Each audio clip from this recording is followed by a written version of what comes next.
Hi hello నమస్తే నేను గన. ఇప్పుడు మనం చెప్పుకోబోతున్న స్టోరీ రొమాన్స్ కిల్లర్ ఎపిసోడ్ 55. నేను ఎలా ఉన్నా ఎక్కడ ఉన్నా నీకు సంబంధం లేకపోవచ్చు, కానీ నాకు మాత్రం నువ్వే ప్రాణం కదా. అందుకే నీకోసం నేను ఏం చేసే వరకైనా వచ్చాను నేను, అంది శ్యామ. నువ్వంటే నాకు ఇష్టం లేనిదే నిన్ను తీసుకొచ్చి నా దగ్గర పెట్టుకున్నానా, అన్నాడు భైరవ్ ఆమె మొహాన్ని అతడి దోసిలిలోకి తీసుకొని అతడి నుదుటిని ఆమె నుదుటికి ఆనించి. ఏమో నాకేం తెలుసు నువ్వెలా తీసుకొచ్చావో అని అంది శ్యామ. ఇప్పుడు ఎందుకే ఈ కోపం? ఫోన్ లిఫ్ట్ చేయలేదనే కదా, కాస్త బిజీగా ఉన్నానని చెప్పా కదా, అయినా కూడా క్షమించవా నన్ను అని అడిగాడు భైరవ్.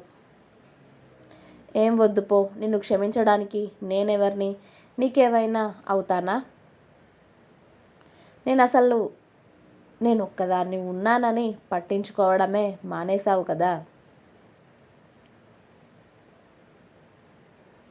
నేనంటే ఇష్టమే లేదు, ఏదో నా బలవంతాన నన్ను తీసుకొచ్చి ఇక్కడ పడేశావు అంతే. నన్ను విశ్వాసార్ అక్క చూసుకుంటున్నారు కాబట్టి సరిపోయింది. అదే వాళ్ళు కూడా నన్ను పట్టించుకోకపోతే ఏమయ్యేదాన్ని? ఒక పిచ్చిదానిలాగా ఉండేదాన్ని అంతే కదా. నేనంటే నీకు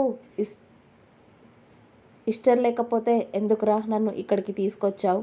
వాళ్ళు నన్ను ఎంత బాగా చూసుకున్నా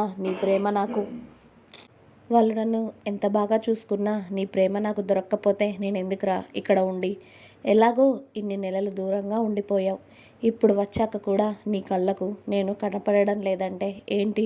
నేనంటే ఇష్టం లేదా, లేకపోతే నన్ను మర్చిపోయావా నువ్వు అని అడిగింది శ్యామ కళ్ళల్లో నీళ్లతో. ఆమె అతడిని ఎంత మిస్ అవుతుందో ఆమె మాటల ద్వారా తెలుస్తూ ఉంటే భైరవ్ మనసు చివుక్కుమంది. నిజంగానే బయట పనులతో పడి అసలు ఆమెకు టైం ఇవ్వడమే మానేశాడు. అప్పటికి విశ్వ చెప్తూనే ఉన్నాడు, అన్ని పనులు నీ మీద వేసుకోకు భైరవ్, కాస్త శ్యామకి కూడా టైం ఇవ్వమని. కానీ మనోడు వింటే కదా అన్నీ నేనే చేయాలి, అన్నిట్లో నేనే ఉండాలి అని. ఆ తర్వాత చివరికి ఇలా చేసుకున్నాడు. ఆమె ఏడుపు చూస్తూ ఉంటే నిజంగా అతడికి చాలా బాధ వేసి శ్యామను గట్టిగా కౌగిలించుకొని, నిజంగా నేను అలా అనుకోలేదు, నువ్వు నన్ను అర్థం చేసుకుంటావు అనుకున్నాను. చూసావు కదా బాయ్ ఎలాంటి ప్రమాదంలో నుండి బయటపడ్డాడు. అందుకే కాస్త ఆ పనుల్లో బిజీగా ఉన్నాను, బాయ్కి సెక్యూరిటీ కల్పించే పనుల్లో. అంతే తప్పితే నిన్ను మర్చిపోతానా బంగారం? నేను చెప్పు, ఇప్పుడు మేము ముగ్గురు ప్రాణాలతో ఉన్నామంటే దానికి కారణం ఎవరే? నువ్వే కదా. చెప్పు, నువ్వే లేకపోతే మేమెవరమైనా ఉండేవాళ్ళమా? బాబీకి ఇన్ని రోజులు సాయంగా ఉన్నావు, వాళ్ళకి ఎంత సాయం చేస్తున్నావు చెప్పు. అలాంటిది నిన్నెలా తక్కువ చేస్తానే నేను? పైగా వాళ్ళిద్దరూ మంచోళ్ళు, కానీ నేనే చెడ్డోడిని అయిపోయానా నీకు? నీ దగ్గర నీ బావంటే ఇదే అని ఫిక్స్ అయిపోయావా చెప్పు. నా మీద కాస్త నమ్మకం కూడా లేదా నీకు? నా మీద ఇంత కూడా నమ్మకం లేకపోతే ఎలానే అన్నాడు భైరవ్. నువ్వేమో ఏమో మాట్లాడి నన్ను కన్ఫ్యూజ్ చేయకు. చేసిందంతా చేసి మళ్ళీ ఎందుకు ఇవన్నీ మాట్లాడడం? నేనంటే నీకు ఇష్టం లేదని అర్థమైపోయింది. ఇంకెప్పుడు నిన్ను విసిగించను, వదులు అని భైరవ్ చేతుల్లో నుండి వదిలించుకోవడానికి ట్రై చేసింది శ్యామ. కానీ భైరవ్ ఆమె కోపాన్ని నవ్వుతూ చూస్తూ ఆమెను వెళ్ళనివ్వకుండా వాళ్ళ రూమ్ డోర్ లాక్ చేసి ఆమెను గట్టిగా హత్తుకొని, సారీ నీ ఫోన్ లిఫ్ట్ చేయలేదు దానికి సారీ, అలాగే నేను నిన్ను పట్టించుకోలేదు కదా, ఐఎమ్ సారీ. ఇవాళ మొత్తం నీతోనే ఉంటాను, ఎక్కడికి వెళ్ళను, బాయ్ పిలిచినా వెళ్ళను, సరేనా అన్నాడు. ఎందుకు? ఆ కిల్లర్ సార్ మళ్ళీ నన్ను తిట్టడానికా బాయ్ పిలిచినా వెళ్ళను అంటున్నారు అని అంది శ్యామ ముక్కు ఎగపీలుస్తూ. బాయ్ అలా అనడే తిక్కదానా అని శ్యామని ముద్దుగా కసురుకొని ఊపిరి ఆడని ముద్దు ఆమెకి బహుమతిగా ఇచ్చాడు భైరవ్.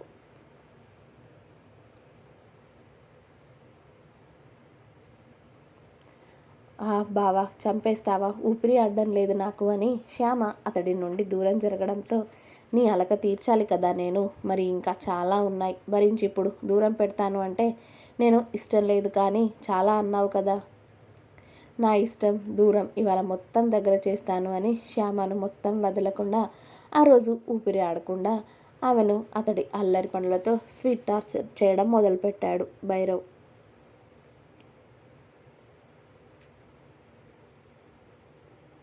2-3 రోజుల తర్వాత కొడుకును భార్యని చూడడంతో విశ్వ వాళ్ళ బెడ్రూమ్లోకి వెళ్ళడంతోనే కొడుకును ముద్దు చేసి వాడిని బెడ్పై వేసి సుహాని గట్టిగా హత్తుకున్నాడు. సుహా కూడా విశ్వాని గట్టిగా హత్తుకొని మిస్ యూ కిల్లర్ అంది.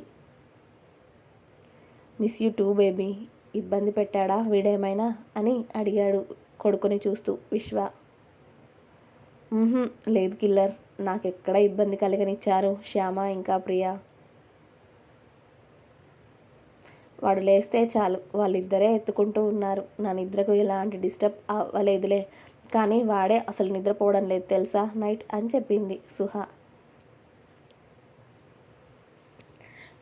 నేను వచ్చాను కదా, నేను చూసుకుంటానులే. ముంబైకి స్టార్ట్ అవుదామా మనం అని అడిగాడు విశ్వ సుహాని చూస్తూ. ఇంత త్వరగా నా కిల్లర్ అని అడిగింది అయోమయంగా. బేబీ, ఎందుకు నీకు ఇష్టం లేదా ముంబైకి వెళ్ళడం అని అడిగాడు విశ్వ. అది కాదు కిల్లర్, మళ్ళీ ఆ ఇల్లు చూస్తే పాత జ్ఞాపకాలన్నీ గుర్తొస్తాయి కదా. పైగా ఆ ఇంట్లో అత్తయ్య మామయ్య చనిపోయారు. ఆ నీచుడు చేసిన దారుణాలన్నీ ఇంకా కళ్ళ ముందే ఉన్నట్టుగానే ఉన్నాయి కిల్లర్. అందుకే అడుగుతున్నాను అని అంది సుహ కళ్ళల్లో నీళ్లతో. బేబీ, ఆ ఇంటికి కాదమ్మా, వేరే ఇల్లు ఆల్రెడీ తీసుకున్నాను. అక్కడికి వద్దులే, నీకు నచ్చదు అని ఆల్రెడీ వేరే ఇల్లు తీసుకొని పెట్టాను. ఇప్పుడు మనం అక్కడికే వెళ్ళబోతున్నాం, ఓకేనా అని చెప్పాడు విశ్వ. అతడి మాటకు సరే అని మరి ప్రణవ్ అని అడగబోయింది సుహ. వాడి విషయం ఇప్పుడు వద్దురా, ముంబై వెళ్ళాక నీకే కళ్ళారా చూపిస్తాను సరేనా. మంచిగా ఉన్న మూడ్ని వాడి పేరు తెచ్చి ఎందుకు పాడు చేసుకోవడం. చెప్పు, భోజనం చేశావా అని అడిగాడు విశ్వ. నువ్వు వస్తున్నావని చెప్పావు కదా, ఇద్దరం కలిసి భోజనం చేద్దామని ఆగాను. తీసుకురానా అని అడిగింది సుహ.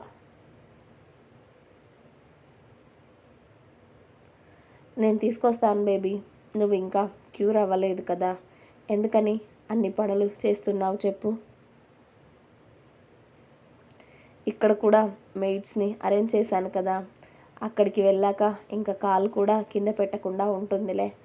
నీకు ఇప్పటికే ఎన్ని పనులు చేస్తున్నావు నువ్వు అని భార్య పనులు చేస్తూ ఉంటే మనోడికి బాధగా అనిపించి అన్నాడు.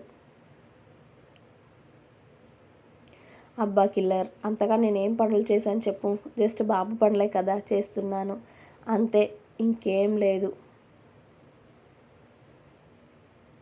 మళ్ళీ బాబు పనులు అన్నీ నేను చేసుకోకపోతే ఎలా చెప్పు. వాడికి అన్నీ నేను చేసుకుంటేనే నాకు హ్యాపీగా అనిపిస్తుంది. నాకు ఓపిక లేని రోజు మైట్స్ చేస్తే ఓకే, కానీ నాకు ఓపిక ఉన్న రోజు వాడికి అన్ని పనులు నేను చేసుకుంటేనే నాకు హ్యాపీగా ఉంటుంది అని కొడుకుని చూస్తూ మురుసుకుంటూ చెప్పింది సుహ.